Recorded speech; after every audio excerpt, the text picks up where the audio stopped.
On the other side of the political aisle, supporters of President Trump rallied in East Houston this afternoon. They launched a Vamos to Victory tour to celebrate Hispanic Heritage Month. Our senior reporter, Phil Archer, joining us live with more on that event. Phil? Well, while Democrats prepare for the big debate tonight, across town, top Republicans were working to shore up the president's support among Hispanic voters and urging volunteers to register more of them to vote. Top Republican Party and Trump campaign officials came to town today to reinforce the president's support among Hispanics and try to improve it.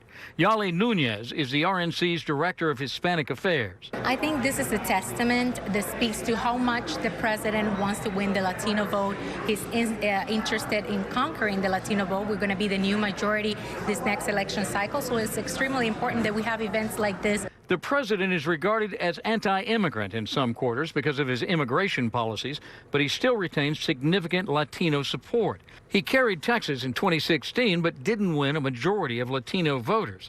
Exit polling shows he took just 34% of the Texas Hispanic vote to Hillary Clinton's 61%. Rice University political scientist Mark Jones. While he has alienated pretty much all immigrants or most immigrants and people who with close ties to immigrants, there remains a block of Latino voters who are far more focused on policy issues, issues of the economy, issues of Second Amendment rights, and therefore prefer Donald Trump for those reasons. One of those Trump voters is VIVIAN MARTEL. I think he's made me feel safer in America. I think it was getting a little kind of shaky there for a while. Going into a tough presidential race next year, Mr. Trump needs to hang on to voters like Martel and attract new ones. So part of the focus today was registering new voters, with RNC Committee Chair Ronna McDaniel urging volunteers to tell their neighbors about Donald Trump. And those are the relationships we have to build so that we can reelect President Trump in 2020.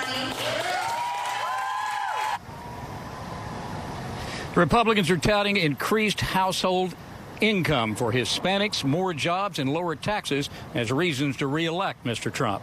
Reporting live downtown, I'm Phil Archer, KPRC Channel 2 News. Phil, thank you.